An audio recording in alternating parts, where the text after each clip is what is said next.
She once ran through the rain, carrying a heart the world tried to break. Then she met a man who didn't promise safety, only truth. They say love makes you weak. Okay. But with him, she became fearless. This isn't just love. It's dangerous. If you are ready for a love story that will absolutely wreck you in the best way possible, hit that like button and subscribe right now. Seriously, do it. Drop a comment and tell me where you are watching from.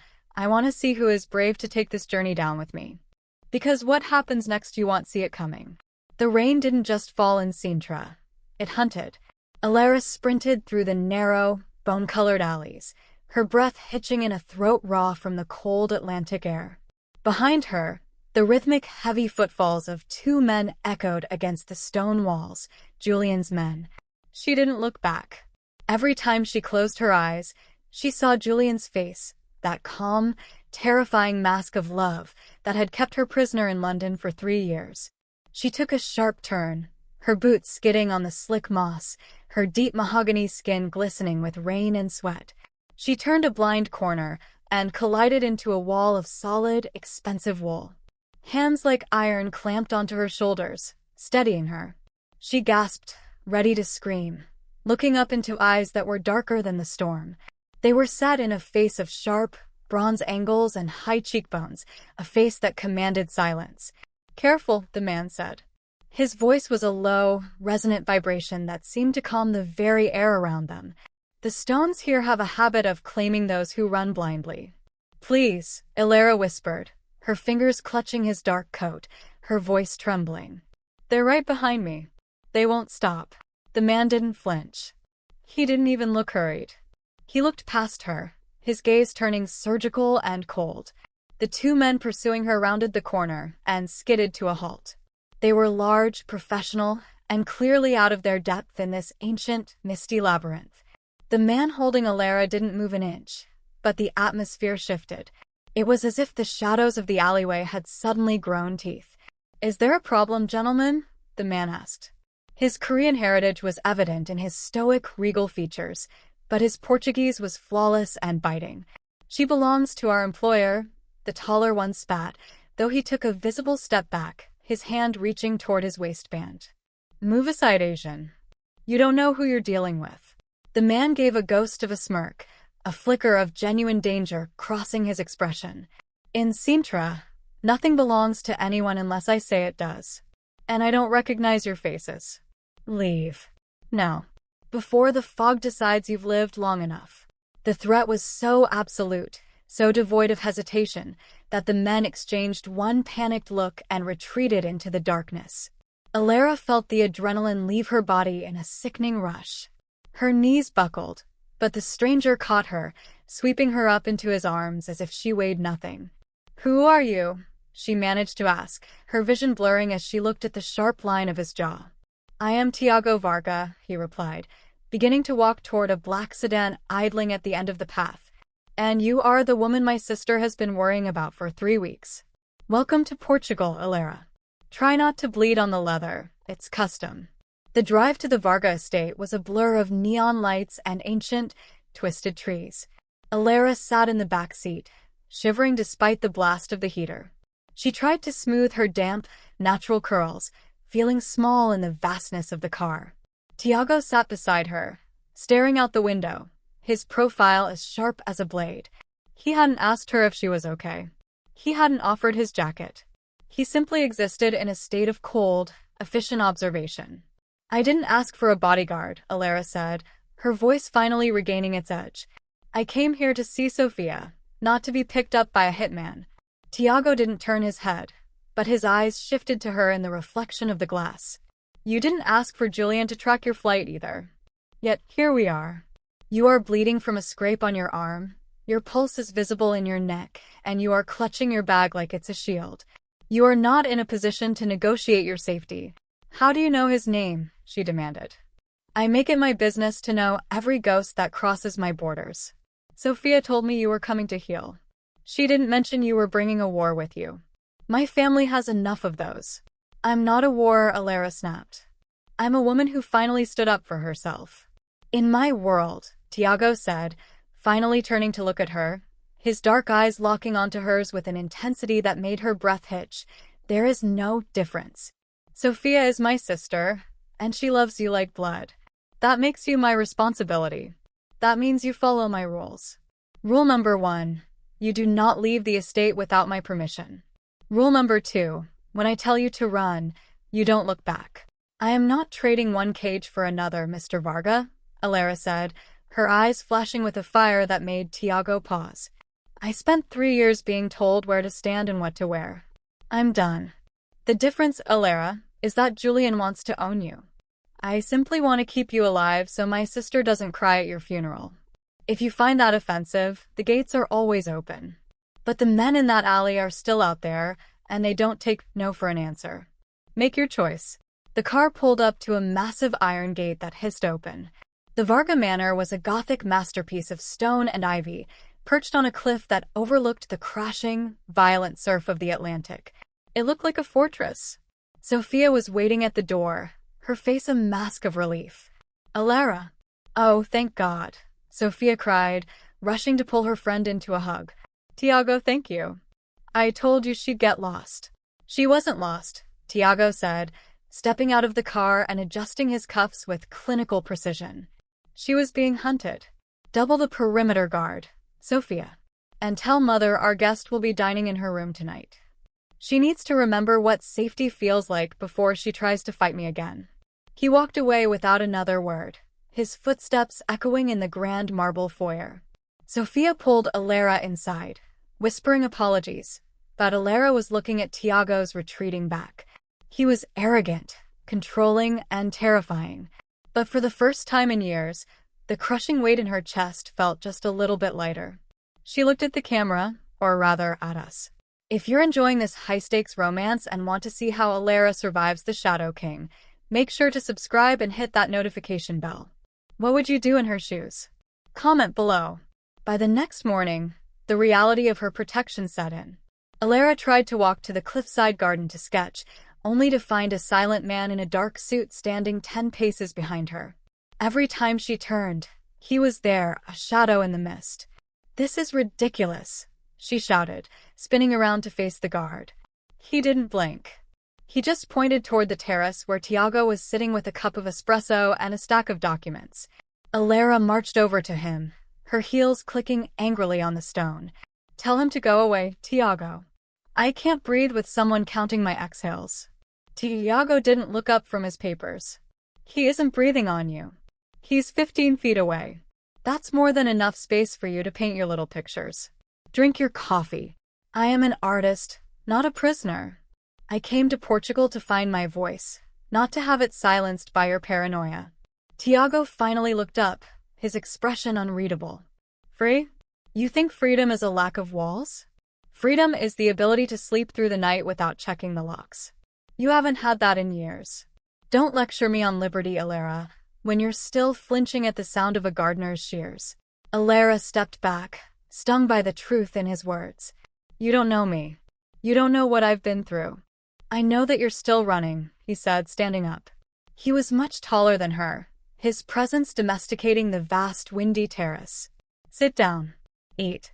When I've finished scrubbing Julian's influence from this city, you can go. Until then, you are the most precious thing in this house, and I do not lose my property. I am not property, she hissed. The tension between them was a physical thing, a wire pulled so tight it was humming. Elara wanted to hit him, and she wanted to hide behind him. It was a confusing, violent cocktail of emotions she wasn't ready to process. The morning sun over the Atlantic was too bright, a cruel contrast to the storm raging inside the Varga Manor.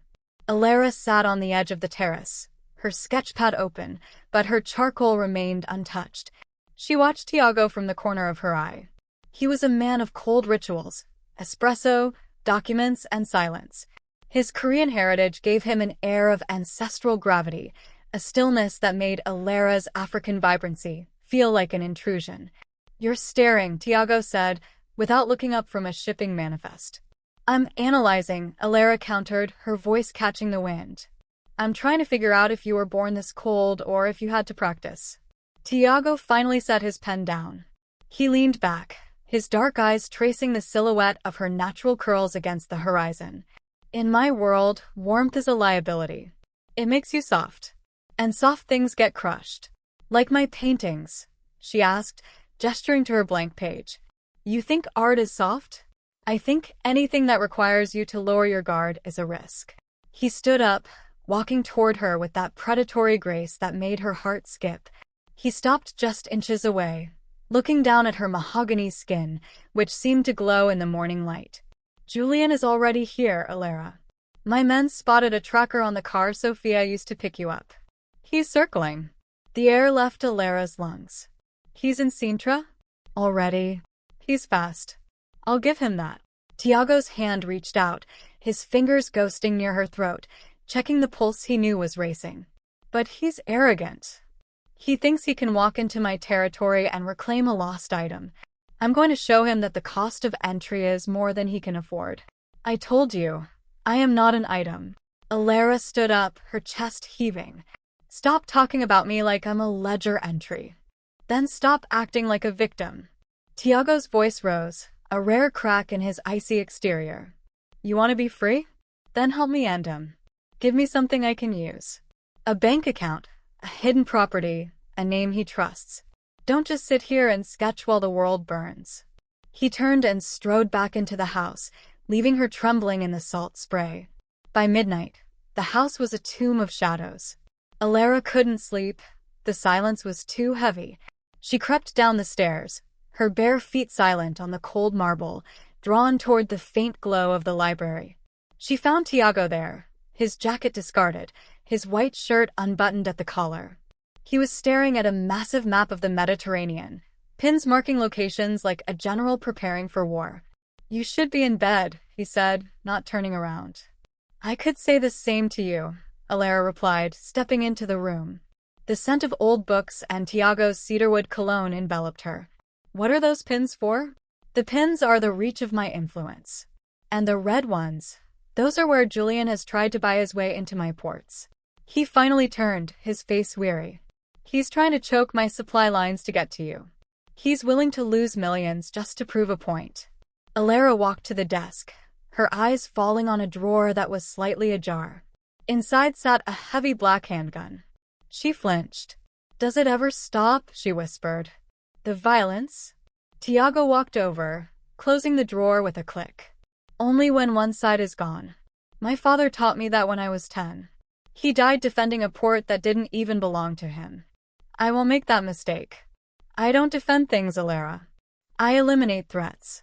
He looked at her then, really looked at her. The moonlight caught the moisture in her eyes. Why are you helping me, Tiago? It's not just for Sofia. You're risking your empire for a woman you barely know. Tiago took a step closer, his breath warm against her forehead. Maybe I'm tired of seeing beautiful things broken by men who don't deserve them. Or maybe I just want to see what happens when you finally stop running. He reached out, his thumb grazing her lower lip. The contact was electric, a spark of pure, unadulterated desire that cut through the fear. Elara didn't pull away.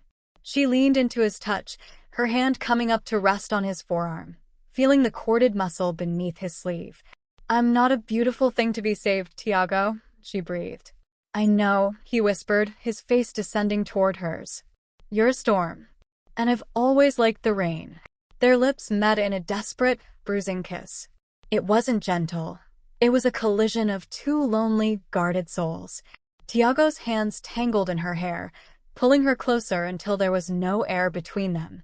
For a moment, the world outside, the trackers, the guards, the threat of Julian, ceased to exist. There was only the heat of his skin and the taste of salt and coffee. Suddenly, Tiago pulled back, his eyes snapping to the window. A red dot was dancing across the mahogany bookshelf behind them. Get down, he roared, throwing his weight against her.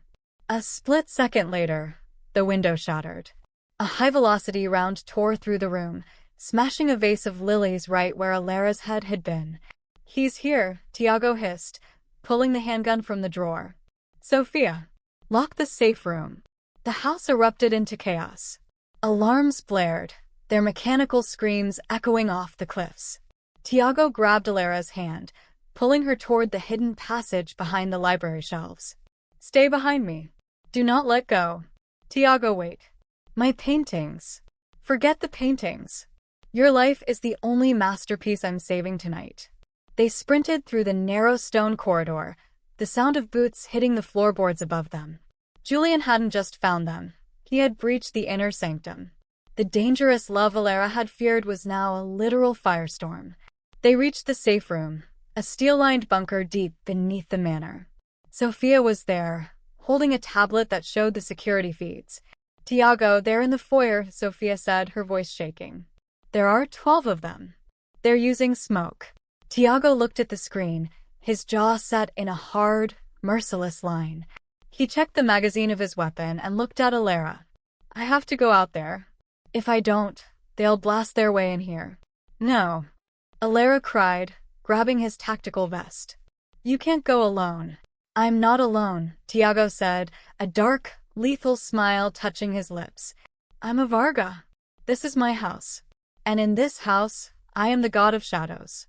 He kissed her one last time, a hard, fast promise of a return, and stepped out into the dark hallway. The heavy steel door hissed shut, locking Elara and Sofia inside. He'll be okay, Sofia whispered, but she was looking at the screen where a flashbang grenade had just blinded the cameras. Elara slumped against the wall, her hands stained with the charcoal from her earlier sketching. She looked at her palms, then at the steel door. She had spent her whole life being protected or hunted. As the muffled sounds of gunfire began to vibrate through the floor, she realized she was done waiting for the end of the story. Sofia, Elara said, her voice sounding foreign and cold. Where are the other weapons? Sofia looked up, shocked. Elara, no. Tiago said. I don't care what he said. Julian is here for me. I'm not going to let Tiago die for a woman who won't even hold a blade. The two women locked eyes. In that moment, the African queen and the Korean princess found a common language. Sofia reached under the console and pulled out a small, sleek submachine gun and a combat knife. If you're going to be a Varga, Sofia said, handing her the knife, you'd better learn how to bleed for it. The air in the safe room felt thin, vibrating with every heavy thud from the floor above. Elara gripped the hilt of the combat knife, its weight a cold, grounding reality against her palm. She looked at the security monitors. The foyer was a chaos of gray smoke and strobing muzzle flashes. Tiago moved through the haze like a vengeful spirit, his silhouette appearing and disappearing as he took down Julian's mercenaries with a brutal, mechanical precision. He's being flanked. Sofia gasped, pointing at a second group of men entering through the kitchen wing. They're cutting him off from the main stairs.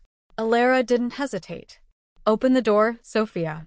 Elara, if Tiago sees you out there, he'll lose his focus. He's doing this to keep you in here. He's doing this because he thinks I'm a prize to be guarded.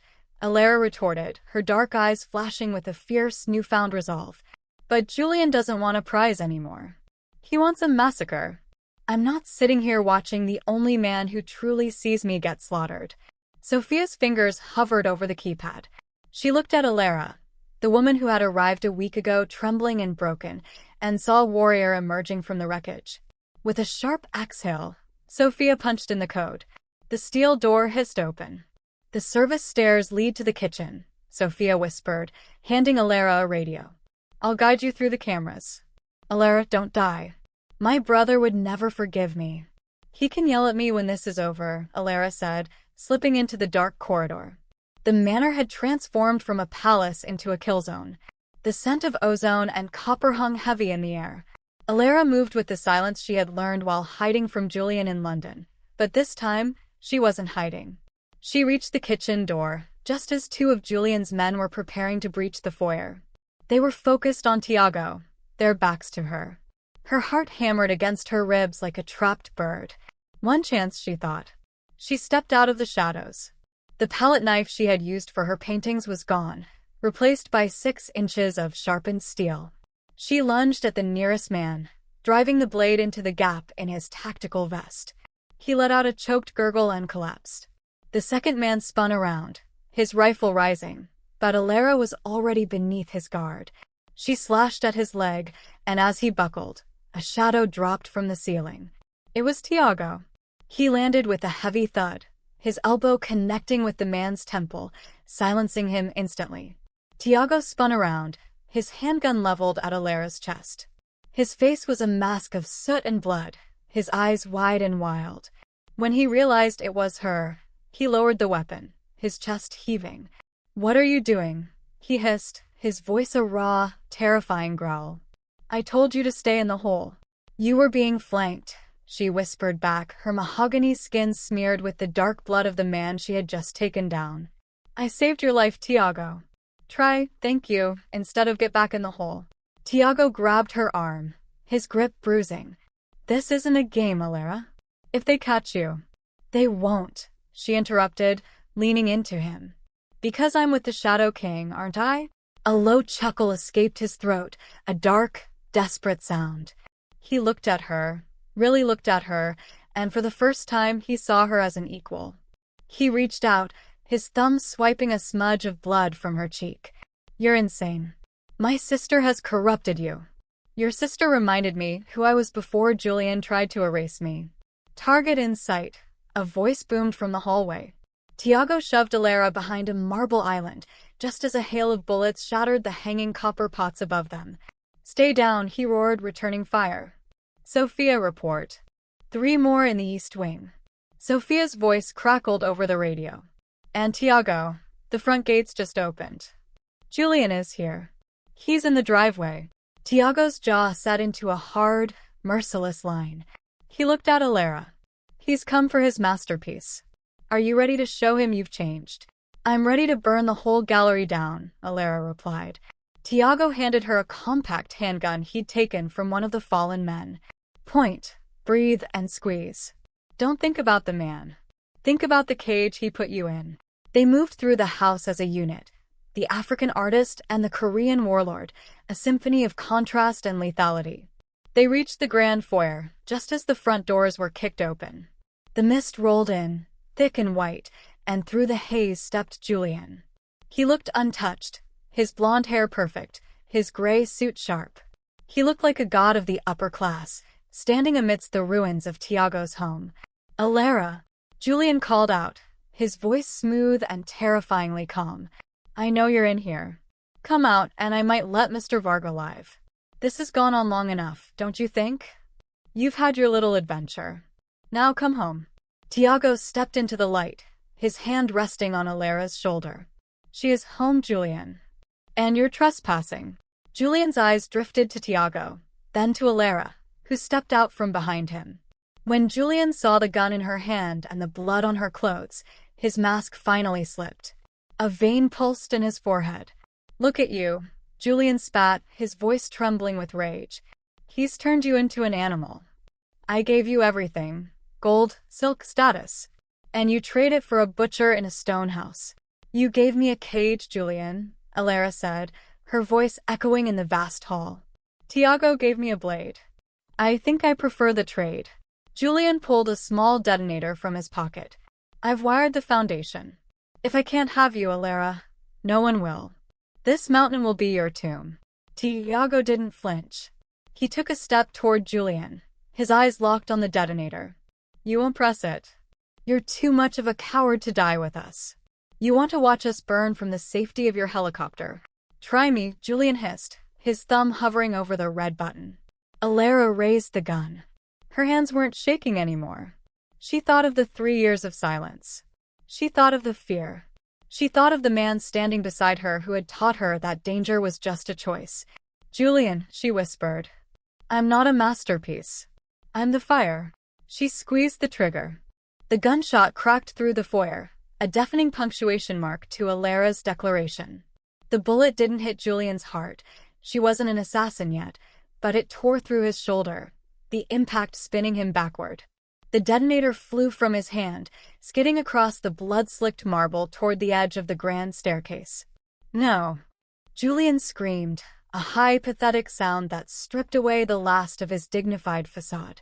Tiago moved like a predator unleashed. He didn't go for Julian. He dived for the detonator. He caught it midair just as 2 of Julian's remaining guards opened fire from the balcony. Tiago rolled behind a stone pillar, the device clutched to his chest. "Elara, cover!" Tiago roared. Elara dived behind the heavy mahogany doors of the dining room. Plaster exploded from the walls as bullets traced her path. She could hear Julian's ragged breathing from across the hall, the sound of a man who realized his world of control was collapsing. "You think this changes anything?" Julian yelled, his voice cracking with agony. "I have lawyers, Tiago. I have politicians. You kill me, and the world will rain fire on this mountain." Tiago stepped out from behind the pillar, his face calm, almost bored. He held the detonator up, then slowly, deliberately, he crushed it in his bare hand, snapping the plastic and wires until it was nothing but junk.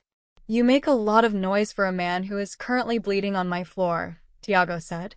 He looked at Elara, a silent command in his eyes. "Finish it." Elara stepped out from the dining room. Her grip on the handgun was white-knuckled, but her gaze was steady. She walked toward Julian, who was slumped against the base of a statue, clutching his shattered shoulder. The King of London looked small now. He looked like the monster in a child's closet when the lights are finally turned on, just a bundle of shadows and bad intentions. "Elara, please," Julian gasped, his eyes wide with a desperate, manipulative terror. "Think about what you're doing. You're an artist. You're gentle. Don't let him turn you into this." Elara stopped 3 feet away from him. "He didn't turn me into this, Julian. You did. You took a woman who loved the world and taught her how to survive it. I'm just using the tools you gave me." She raised the weapon, pointing it directly between his eyes. The silence in the foyer was absolute, save for the crackle of the dying fires and the distant wail of sirens. "Elara, don't." Tiago's voice came from the side. She didn't lower the gun. "Why?" "Because you want to do it." "No," Tiago said, walking over to stand beside her. He reached out, gently placing his hand over hers, not to pull the gun away, but to steady it. "Because if you kill him now, he becomes a martyr for his estate. If you let him live, I will strip him of every penny, every connection, and every ounce of dignity until he's just a name in a file. Death is too quick for a man like him. Let me give him the long road." Elara looked at Tiago. She saw the ruthlessness there, but she also saw a strange kind of mercy, a mercy for her soul, not Julian's. He didn't want her to carry the weight of a life on her conscience if she didn't have to. She slowly lowered the gun. Julian let out a sob of relief, but it was cut short as Tiago's boot connected with his ribs, pinning him to the floor. "Sofia," Tiago called out. "Tell the commissioner to send the transport. We have a guest who needs a very deep, very dark hole." The sirens arrived in a flood of blue and red light. Men in tactical gear, Tiago's personal police force, swarmed the house, securing the remaining mercenaries and hauling a broken, cursing Julian into the back of an unmarked van. As the chaos began to settle, Elara stood on the front steps, the cold Sintra rain washing the soot and blood from her skin. She felt hollowed out, as if the fire that had sustained her through the night had finally burned itself to ash. A warm weight settled over her shoulders. Tiago was there, draping his heavy overcoat around her. He didn't say anything. He just stood with her, his shoulder brushing against hers, 2 pillars of bronze and mahogany against the breaking dawn. "Is it over?" she asked, her voice a mere whisper. "The war with him is over," Tiago said, looking out at the golden line of the horizon. "But the world is a large place, Elara. There will always be people who want to put a price on something they don't understand. And what about us?" She turned to face him. "Am I still a responsibility?" Tiago reached out, his hand cupping her jaw. His skin was warm, and for the first time, his eyes weren't searching for threats. They were searching for her. "No," he said softly. "You were never a responsibility. You were a revelation." He leaned in, his forehead resting against hers. "I spent my life building walls to keep people out. I didn't realize I was building a tomb. You didn't just walk through those gates, Elara. You tore them down. If you're feeling the heat of that moment, you need to subscribe right now." Sofia emerged from the house, looking battered but triumphant. "The safe room is a mess, the library is a shooting gallery, and Mother is demanding to know why breakfast is late. But we're alive." Tiago let out a short, dry laugh, the first real sound of joy Elara had heard from him. Tell mother that breakfast will be served on the terrace. And Sofia, call the architects. I want this house rebuilt. No more dark corners. No more hidden passages. You're changing the Varga legacy? Sofia asked, her eyebrows shooting up. Tiago looked at Elara, a secret smile playing on his lips. The Varga legacy is under new management. As Sofia headed back inside, Tiago took Elara's hand, leading her toward the edge of the cliff. The ocean below was a churning cauldron of turquoise and white, beautiful and dangerous all at once. I have a confession, Tiago said, his voice low. When I saw you in that alley, I didn't save you because Sofia asked me to. I saved you because for the first time in 30 years, I saw something I wanted to keep for myself. Not as property, but as a reason to stay. Elara squeezed his hand. I'm not easy to keep, Tiago. I'm an artist. I'm loud. I'm stubborn. And I'm going to paint every inch of this stone house with colors you've never seen. I look forward to the mess, he replied. He pulled her into his arms, and as they stood at the edge of the world, the dangerous love that had started in fear finally found its peace. The weeks following the siege were marked by the rhythmic sound of hammers and the scent of fresh cedar. The Varga manor was shedding its skin. Elara stood in the center of what used to be the dark, suffocating library, now stripped to the studs and flooded with the midday sun. She had replaced the heavy mahogany bookshelves with floor-to-ceiling glass. You're destroying 3 generations of history, a voice rumbled from the doorway. Elara didn't turn. She knew the cadence of Tiago's footsteps by heart now. I'm not destroying it, Tiago. I'm giving it a chance to breathe. History shouldn't be a weight you carry. It should be the ground you stand on. Tiago walked into the room, looking different than the man she had met in the rain. He wore a simple linen shirt, the sleeves rolled up to reveal the scars on his forearms, scars that no longer looked like failures, but like maps of survival. He stood behind her, his chest brushing against her back, his hands resting lightly on her waist. The board of directors is calling me every hour, he whispered into her hair. They heard rumors that the Shadow King is spending his mornings choosing paint swatches instead of liquidating rivals. And what do you tell them? Elara asked, leaning her head back against his shoulder. Her mahogany skin glowed in the new light of the room, a vivid contrast to the pale stone around them. I tell them that the king is busy, Tiago said, his voice dropping an octave. And that if they interrupt my time with the queen again, I'll remind them exactly why I earned that title.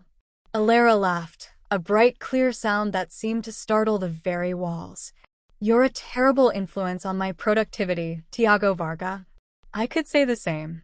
I have a meeting in Lisbon in an hour, and all I can think about is how that sunlight is hitting your neck. He turned her around in his arms, his expression becoming serious. The playfulness vanished, replaced by the intense, focused gaze that always made Elara feel like the only person in the world. Julian's assets have been frozen, he said softly. But his associates in London are restless.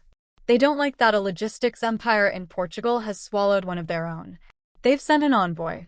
He arrives tonight. The warmth in the room seemed to chill. Is it going to happen again? The shooting? The locks? No, Tiago said, his grip tightening protectively. This time we don't hide.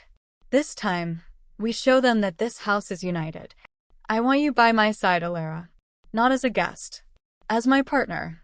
I want them to see the woman who stood her ground when the foundations were shaking. I don't have a suit of armor, Tiago. You don't need one. Wear that yellow dress. The one that makes you look like the sun. Let them realize that the shadows they're so afraid of are finally being led by the light. If you're loving this transition from survival to power, hit that like button. Elara is about to face the lions. Do you think she's ready? Like, subscribe and comment, Queen, if you're on Elara's side. The envoy arrived at dusk. He was an older man, silver-haired and sharp-eyed, a relic of the old-world crime syndicates. His name was Silas, and he walked into the newly renovated dining hall with a look of profound distaste for the bright colors and open spaces. Tiago sat at the head of the table, Elara to his right. She looked stunning, her African heritage celebrated in the bold patterns of her silk wrap and the golden jewelry that shimmered against her skin. She didn't look like a victim. She looked like an empress. Mr. Varga, Silas began, his voice like dry parchment. We were under the impression that the Varga family valued discretion. This renovation is quite a statement. It's loud. The truth is often loud, Silas, Tiago replied, swirling his wine. We found that the old way of doing things invited too many pests into the walls. We preferred to clear them out. Silas's gaze shifted to Elara. And the girl. The cause of so much unpleasantness. Julian was a valued partner. His disappearance has left a vacuum in London that is costing us dearly. Elara didn't wait for Tiago to defend her.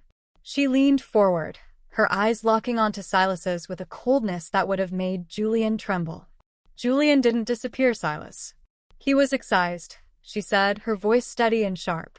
And if the vacuum in London is the problem, I suggest you find better partners, ones who don't bring their personal obsessions into your business. Because as long as I am here, the Varga Empire doesn't deal with men like him. Silas blinked, clearly surprised by her boldness. He looked at Tiago, expecting a reprimand. Tiago only smiled, a dark, proud smile that didn't reach his eyes.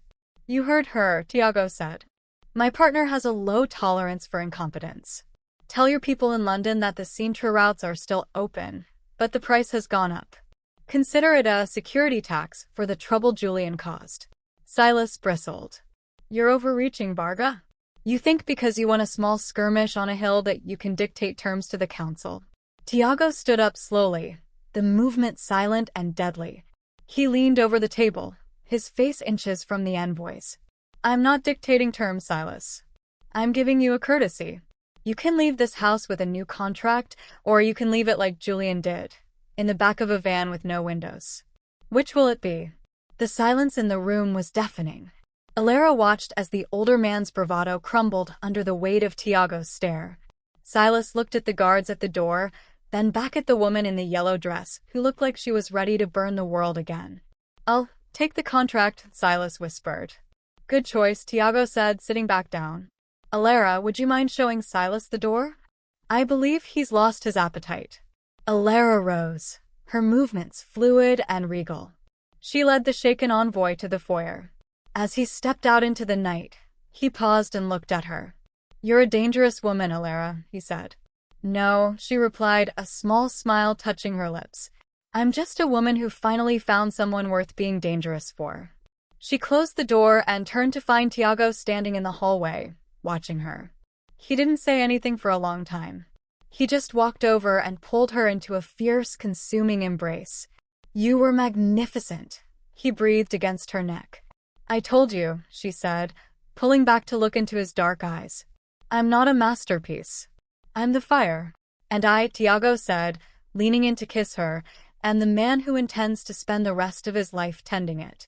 The victory over Silas was a sweet vintage, but as the days bled into weeks, the aftertaste grew metallic. Elara found herself standing on the balcony of her new studio, her brushes resting in a jar of turpentine. The Sintra mist was different today. It felt heavy, like a shroud. She looked down at her hands. They were no longer just the hands of an artist. They were the hands that had held a blade and a gun. She felt the weight of her mahogany skin in this ancient European landscape. It felt like a beacon, beautiful but exposed. Tiago entered the room, his footsteps heavy. He didn't come to embrace her this time. He went straight to the window, his eyes scanning the tree line of the valley. The council didn't take the new terms well, he said, his voice a low grate. Silas went back and told them you were the one holding the leash. They don't like being told what to do by a woman they consider an outsider.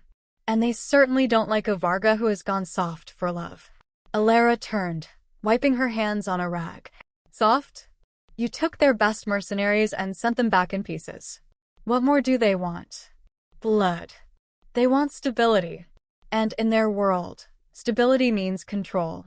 Tiago turned to her, his face a mask of bronze stoicism. They've hired a fixer. Someone who doesn't care about contracts or territory. A man named Juan. He was my father's apprentice before he went rogue. He knows how I think. He knows how this house is built. Is he coming here? No. He's smarter than Julian. He's going after my interests in London. He's attacking the galleries that carry your work, Elara. He's burning the bridges you spent your life building. Elara felt a cold spike of fury. My work? Why? My art has nothing to do with your business. It has everything to do with it, Tiago said, stepping toward her. Your art is your soul. By destroying it, he thinks he can break you. And if he breaks you, he breaks me. He's playing a psychological game, Elara. He wants us to move. He wants us to leave the fortress. Then we leave, Elara said, her chin lifting. I'm not going to let a ghost from your past burn my life to the ground while I sit behind stone walls. If he's in London, we go to London. Tiago grabbed her shoulders, his grip tight. London is Julian's territory. It's where the council is strongest. It's walking into a trap. Then we bring the trap with us, Elara countered. You said I was your partner. Partners don't hide while their legacy is torched. We go to London, Tiago. We show them that the Varga Empire isn't just a house in Sintra. It's wherever we stand. Hit that like button if you think Elara and Tiago should take the fight to the UK. The flight to London was a silent affair. They traveled on a private jet, the interior a stark, sterile white. Tiago was buried in encrypted files, while Elara stared out at the clouds. She thought of her apartment in Chelsea, the place that had been her prison for so long. She thought of the African-Caribbean community she had left behind, the aunts who had warned her about Julian, the friends who had stopped calling when the walls closed in. When they touched down at Heathrow, the air was gray and biting. A fleet of black SUVs was waiting. This wasn't a secret arrival. This was a declaration of war. They stayed in a penthouse overlooking the Thames. The glass walls offered a panoramic view of the city that had once swallowed her whole. Elara stood by the window, her reflection ghost-like against the city lights. I used to look at these lights and feel like they were bars, she whispered as Tiago stepped up behind her. And now, he asked, his chin resting on her shoulder. Now they just look like targets. The first move happened at midnight. A warehouse containing Elara's private collection was hit. But Juan had underestimated one thing. Tiago Varga didn't just send guards, he sent ghosts. The warehouse was empty. The paintings already moved to a secure location hours before. When Juan's men entered, they found only a single canvas in the center of the room. It was a portrait of Tiago, painted by Elara, with a message written in red across the bottom. Better luck next time. The move was bold, but it forced Juan's hand. An hour later, Tiago's phone buzzed. A video call. The screen flickered to life, showing a man with sharp, scarred features and cold, intelligent eyes. He was sitting in a tea shop in Brixton, a place Elara knew well. Tiago, Juan said, his Korean accented with a rough London lilt. You always were sentimental. Bringing the girl back to the scene of the crime? That's sloppy. Juan, Tiago replied, his voice a steady hum of danger. You're sitting in a shop that belongs to a woman who treated Elara like a daughter. If you touch a hair on her head, I won't just kill you. I'll erase the name Juan from history. Juan laughed, a dry, rasping sound. The council wants her, Tiago. They think she's the poison in your veins. They've authorized a permanent solution. But I have a better idea. A trade. Give me the Sintra routes, and I'll let you both disappear. You can go to Africa, go to Seoul, I don't care. Just get out of the way. Tiago looked at Elara. She saw the flicker of a question in his eyes, the offer of safety, of a life without shadows. But she also saw the pride of a man who wouldn't be bullied by a ghost. Elara stepped into the camera's view. She looked directly at Juan, her African features set in a mask of absolute defiance. Juan, she said, you think I'm his weakness. That's your first mistake. I'm the one who taught him that some things are worth burning the world for. We aren't trading anything. We're coming for you. She ended the call. Tiago looked at her, a slow, lethal smile spreading across his face. You heard the lady. Ready the teams. We're going to Brixton. The streets of London were slick with a cold drizzle as the SUVs moved toward the heart of the city. Elara felt a strange sense of homecoming. She was no longer the girl who ran. She was the woman who had returned with a king at her side and a fire in her heart. As they approached the tea shop, the shadows began to move. Juan's men were everywhere, but Tiago's team was a scalpel, cutting through the perimeter with silent efficiency. Stay in the car, Tiago commanded, checking his sidearm. Not a chance, Elara said, checking the knife tucked into her boot. He threatened my people. This is my neighborhood, Tiago. You might know the shadows, but I know these streets. Tiago looked at her, the conflict clear on his face, before he finally nodded. Stay close. If I lose sight of you, I'm burning this whole block down. Deal. They stepped out into the rain. The battle for the soul of the Varga Empire had moved from the cliffs of Portugal to the streets of London, and only one side was going home. The neon signs of Brixton flickered through the London drizzle, casting long, oily shadows across the pavement. Elara felt the weight of the neighborhood, the smell of jerk spice, the distant thrum of bass from a basement club, the history of a people who had fought for every inch of ground. This was her soul's soil, and seeing Juan's mercenaries standing on it felt like a sacrilege. 2 on the roof, 3 behind the bins, Tiago whispered, his hand hovering over the suppressed pistol at his hip. He moved with a cold, liquid grace that didn't belong in these crowded streets. They're expecting a frontal assault. They don't realize we've already taken the back alley. Tiago, the woman who runs this shop, Auntie May, she has a heart condition, Elara said, her voice tight. We can't just let bullets fly.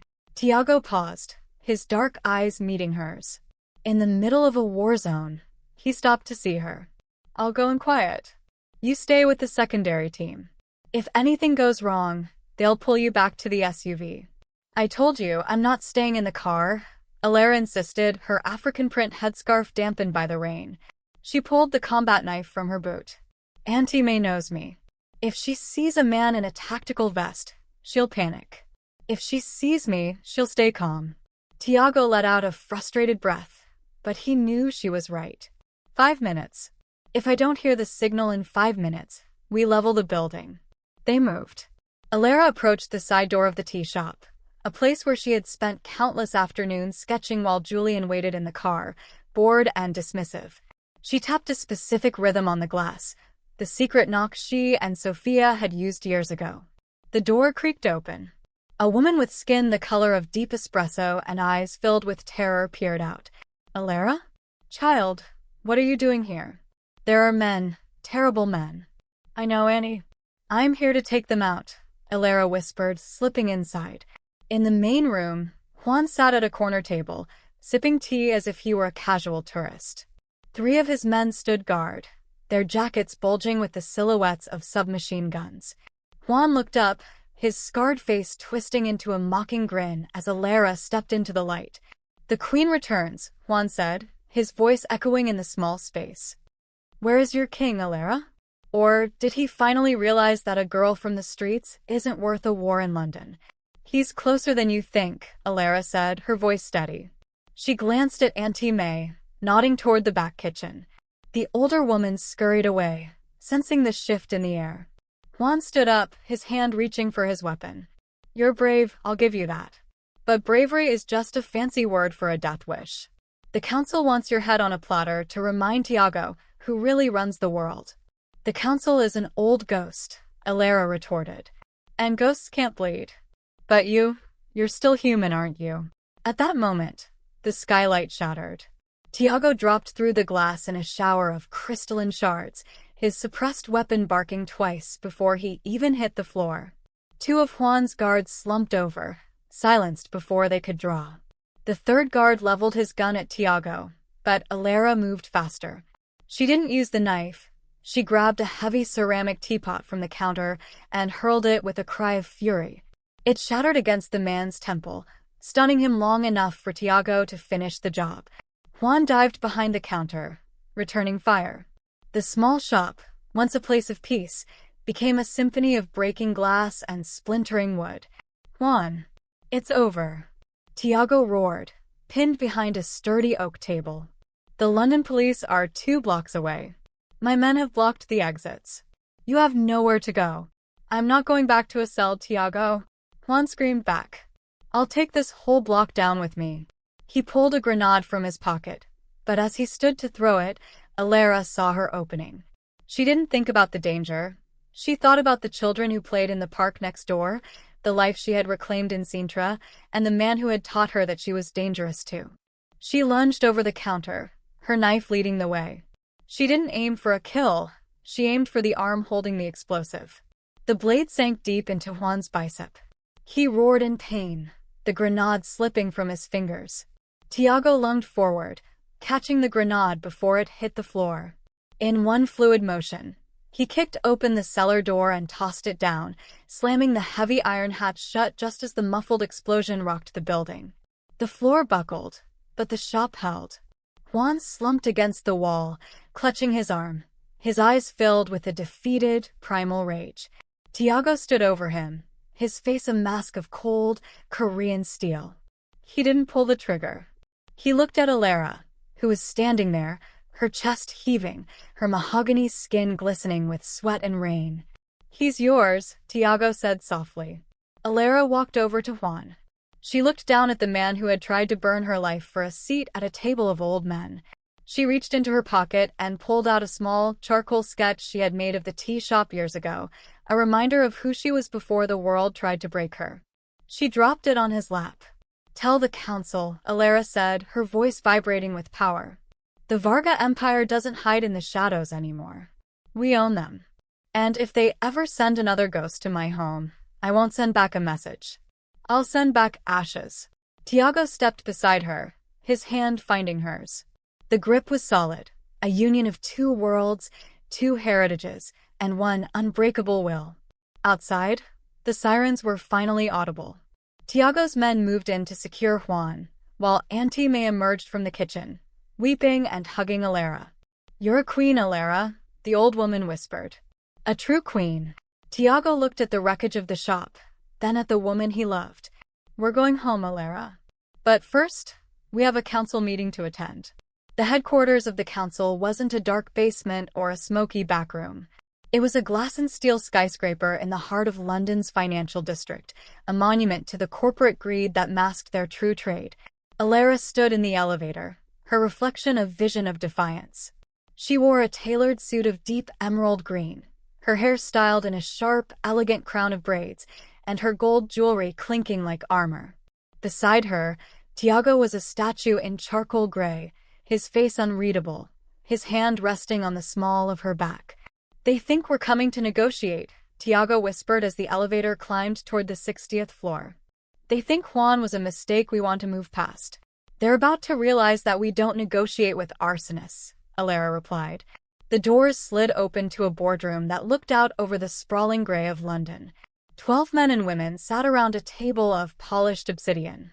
At the head was Silas, looking older and more frail than he had in Sintra, but his eyes were still sharp with malice. "Mr. Varga," Silas said, his voice echoing in the sterile room. "And the artist. We were surprised you accepted the invitation after the unpleasantness in Brixton. Juan was overzealous." "Juan was a dog you let off the leash," Tiago said, walking to the table. He didn't sit. He stood at the head, looming over Silas. "And when a dog bites my family, I don't blame the dog. I blame the owner." One of the women at the table, a sharp-featured Russian named Elena, scoffed.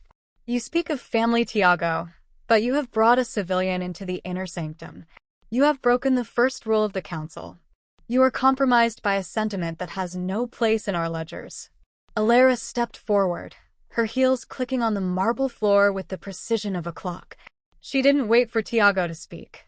She leaned over the table, her dark eyes scanning the faces of the most powerful criminals in Europe. "Sentiment?" Elara asked, a cold smile touching her lips. "Is that what you call it when someone burns your past and you show them their future? I am not a civilian. I am the reason the Varga routes are still standing. I am the one who disarmed your fixer with a kitchen knife while you sat here sipping scotch." She reached into her bag and tossed a thick folder onto the obsidian table.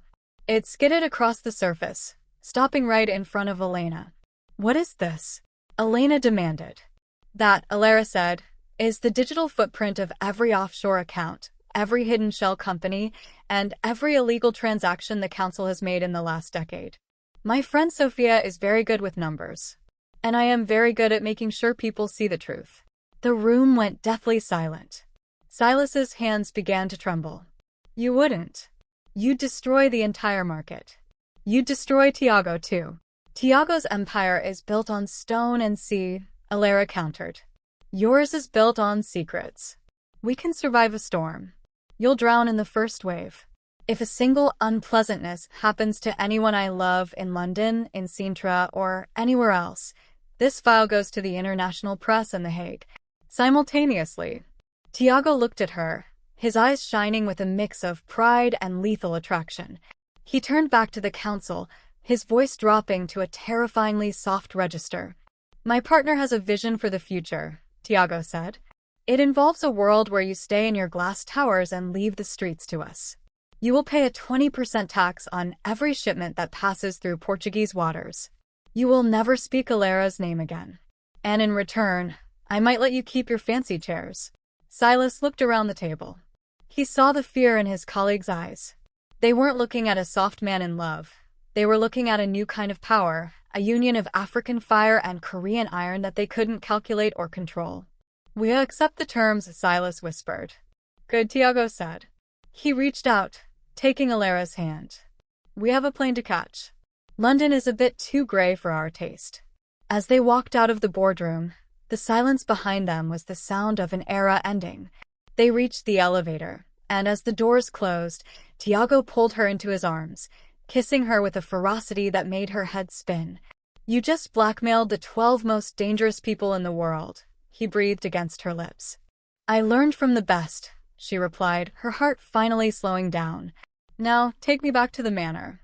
I have a new series of paintings to start. And what's the theme? The death of shadows, she said, her eyes sparking. And the birth of something much, much brighter. The council has fallen. Elara and Tiago are the new architects of the underworld. If you love that power move, hit the like button right now. The flight back to Portugal was different. There were no encrypted files, no scanning the horizon for threats. They sat together in the back of the jet, the sun setting over the Atlantic in a riot of purple and orange. Elara rested her head on Tiago's shoulder, watching the light play across his bronze skin. Do you think they'll try again? She asked. Maybe, Tiago said, his hands stroking her hair. But next time, they won't be looking for a victim. They'll be looking for us. And we'll be ready. I'm not afraid anymore, Tiago. I know, he said, turning to kiss her forehead. That's what makes you the most dangerous woman I've ever met. As the jet descended toward the misty peaks of Sintra, Elara saw the Varga manor. It was no longer a fortress. It was a home. The lights were on, the gardens were blooming, and the silhouette of Sofia was visible on the terrace, waving them in. The dangerous love that had started as an escape had become a kingdom. And as the wheels touched the runway, Elara realized that she hadn't just found safety. She had found herself. The Sintra air was sweet with the scent of wild lavender and salt as the car wound up the mountain road. Elara leaned her head out of the window, letting the cool mist kiss her skin. The tension that had lived in her marrow for years had finally dissolved, replaced by a steady, pulsing strength. As they pulled through the gates of the Varga estate, she didn't see a prison or a fortress. She saw a canvas. Tiago stepped out of the car, extending his hand to her. The way he looked at her now was different. The clinical observation was gone, replaced by a raw, unshielded devotion. He led her toward the terrace, where the white stone was bathed in the amber glow of the setting sun. Sofia and Mother are in Lisbon for the evening, Tiago said, his voice a soft rumble. They thought we needed the house to ourselves. For once, I didn't argue with them. A rare moment of Varga cooperation, Elara teased, though her heart was racing for a very different reason. They walked to the edge of the cliff, where the Atlantic crashed against the rocks hundreds of feet below. The renovation was complete. The manor stood behind them, its glass walls reflecting the fire of the sky. Elara turned to Tiago, her mahogany hand resting on his chest, feeling the steady, powerful thrum of his heart. You're thinking about the council, she whispered. No, Tiago said, his hands coming up to frame her face. I'm thinking about the first time I saw you in that alley. I saw a woman who was terrified, yes, but I also saw someone who was holding onto her soul with everything she had. I didn't save you that night, Elara. I just gave you the room to save yourself. He reached into his pocket and pulled out a small, velvet box. When he opened it, a ring of black diamonds and rose gold shimmered in the light, a perfect marriage of shadow and brilliance. Tiago, Elara breathed, her eyes welling with tears. I don't offer you a quiet life, Elara. I can't. My world will always have shadows, and there will always be ghosts at the gate. But I offer you a life where you never have to hide your light. I offer you an empire to build, a legacy to paint, and a man who will burn the world down before he lets anyone take your choice away again. He dropped to one knee, his Korean heritage lending him a regal, ancient dignity. Elara, will you be the queen of this house? Will you stay? Elara looked at the ring, then at the man who had seen her darkness and loved her for it. She reached down, pulling him up to his feet. I'm not staying because of the ring, Tiago, she said, her voice vibrating with certainty. And I'm not staying for the protection. I'm staying because for the first time in my life, I'm not afraid of the man standing in front of me. I'm staying because we're the storm. Is that a yes? He asked, a rare, boyish smile breaking through his mask. It's a forever, she replied. He slipped the ring onto her finger and pulled her into a kiss that tasted of the future. The dangerous love that had begun in the rain had culminated in a golden hour that felt like it would never end. 6 months later, the Varga Manor was host to the most talked-about event in Europe. It wasn't a business meeting or a council summit. It was the opening of the Elara Varga Gallery. People from all over the world, artists from Lagos, curators from Seoul, and even a few reformed associates from London, wandered through the halls. The walls were covered in vibrant, explosive colors. The centerpiece was a massive triptych titled The Architecture of Freedom. It depicted a woman of deep mahogany skin and a man of bronze and shadow, standing not apart, but intertwined, their bodies forming the pillars of a new world. Elara stood in the center of the room, wearing a gown of gold silk that flowed like liquid metal. She held a glass of champagne, laughing with Sofia, who was now the head of the Varga Foundation. Tiago watched her from across the room. He didn't need to be by her side every second to know she was safe. He had built the walls, but she had invited the light. He walked over to her, slipping an arm around her waist. The critics are calling it the Renaissance de Sintra, he whispered in her ear.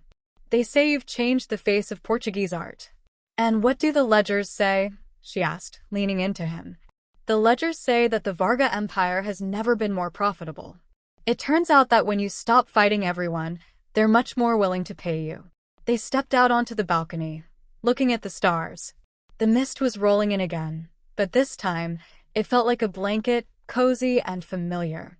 We did it, Elara said, looking at the ring on her finger. We built something that wasn't a cage. We did, Tiago agreed. He looked out at the dark Atlantic, his eyes peaceful.